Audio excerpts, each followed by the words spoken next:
Humans, for the most part, don't have a clue. They don't want one or need one either. They're happy. They think they have a good bead on things. Well, why the big secret? People are smart. They can handle it. A person is smart. People are dumb, panicky, dangerous animals, and you know it. And I think in the early days, I'm talking the 1930s, 1940s, they didn't really know what they were dealing with. They also did not understand the technologies. And I think that they also didn't know why these visitors were here. For example, the big increase in all the sightings around the world happened at the time when we began to detonate nuclear weapons. This is not an accident. And I've been told by senior intelligence officials that essentially a big red flag went up over our planet saying we were in trouble. But not only are we in trouble, but we could be a threat to others, because you combine going into space, the early stages of space travel, and the use of hydrogen bombs and nuclear weapons, and a civilization on Earth that was still very violent, as you look around the Earth even today, of course.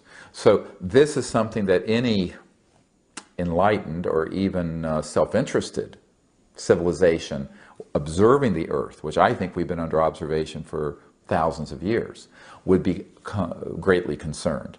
But our military and government were completely shocked by this and didn't know what to do with it. I think that's the early, but later, I understand, of course, President Eisenhower wanted to make an announcement about this after he had a meeting near Edwards Air Force Base in 1954.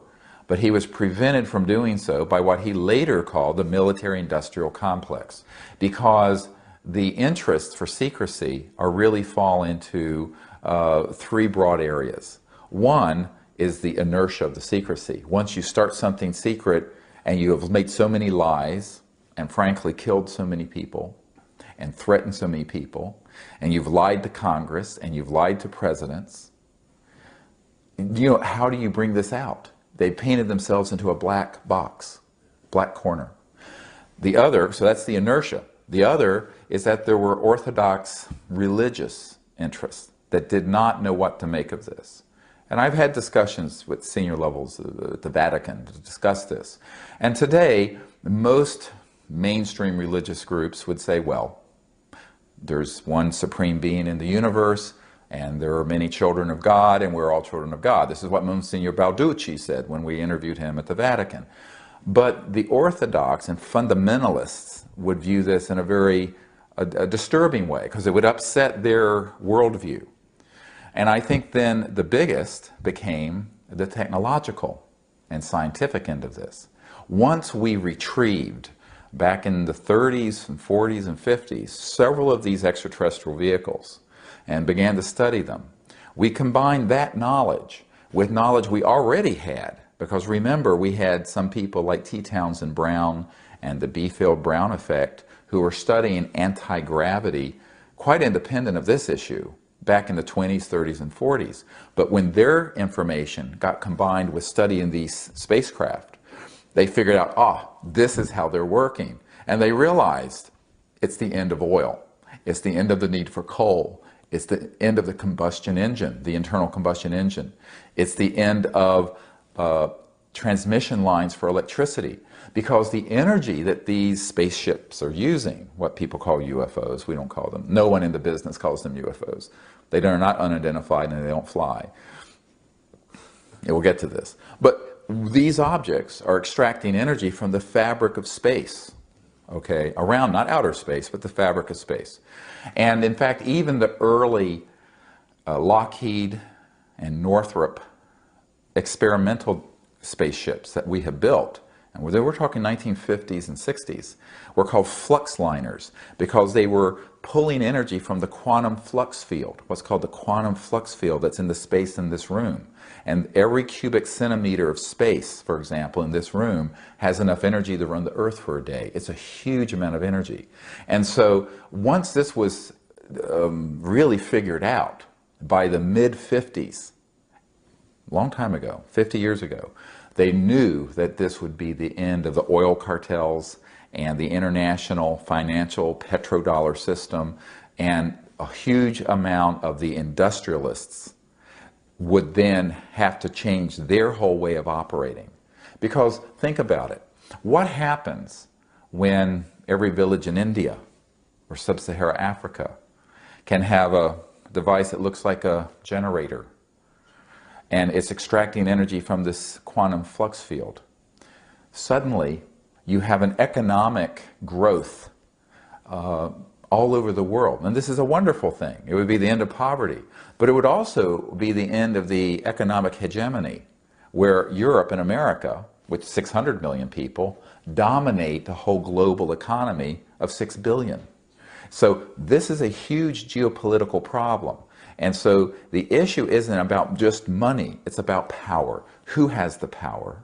How the Earth is run? Who is running Earth? And then you have another issue. And that is, there are people who view the world as they understand it. And in America we have a saying, if you wear rose-colored glasses, you see everything in the world is rose-colored. But if you're wearing glasses that are conflict-colored, colored with a sort of paranoid and militaristic view of the world, you're going to view these visitors as a threat, and you're going to respond to them as a threat, even though there's no evidence that they're a threat. I want to be very clear on this. There's no objective evidence that anyone has been harmed by these visitors, and there's certainly no evidence that they're a threat to us. There's a lot of evidence, however, that they're concerned about our threat to the peace and the order of space. Why? Because our technological capabilities and our weapons have surpassed our social and spiritual development, clearly. And we are at that stage in the evolution of a global civilization where our science and technology has gotten way out there, but our social and spiritual is lagging. And this is that danger zone. And Earth is in this danger zone now. And they know this. These visitors from other civilizations, other planets, know this.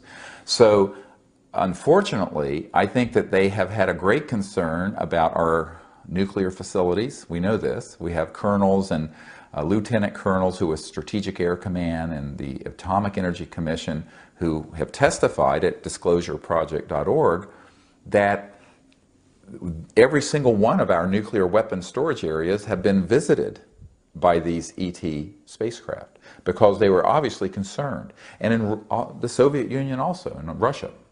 We have spoken to people with the KGB and with their space command. And so it's clear that they have that concern, but that doesn't mean that they're hostile towards Earth. I think they're concerned about human hostility. And I think, however, this has gotten misinterpreted because here's the risk. In the vacuum of secrecy, when you have this vacuum of secrecy, it's very easy to begin to believe your own worldview, and there's no one telling you differently. This is the danger of a program being hermetically sealed and kept this secret, because they do not get the perspective and it's gotten out of control. And Eisenhower said when he left office in 1961, beware the military-industrial complex, because it can become a threat to our security, our way of life, and our democratic institutions.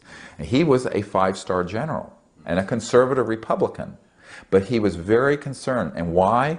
We have people who worked with him in the White House at that time who have told us, who are witnesses for our group, that he had been stabbed in the back by people who wanted to keep this secret and actually trumped or violated his presidential power and took these projects and hid them deeper and deeper and deeper.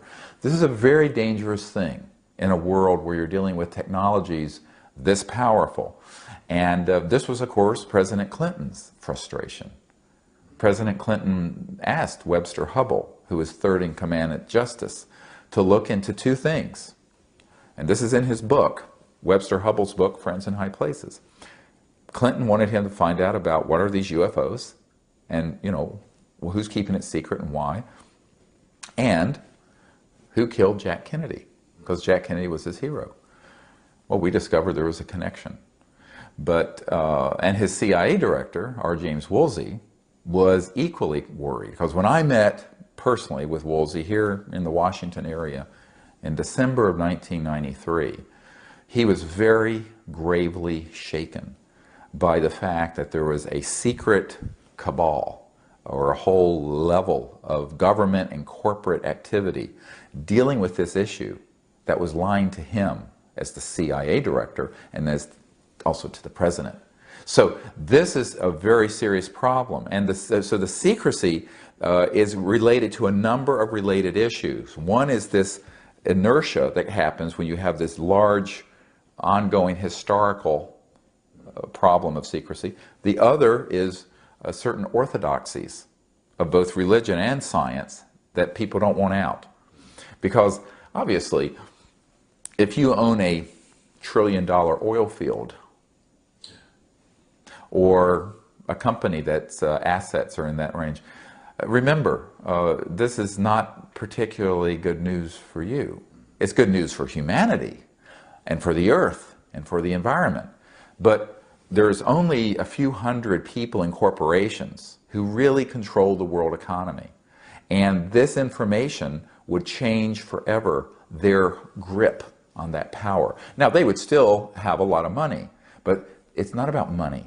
You and I think of money, can I afford to put my son or daughter to college, or buy a home, or what have you. They're viewing it as power, the geopolitical control. So it's a power issue. And this would change geopolitics forever.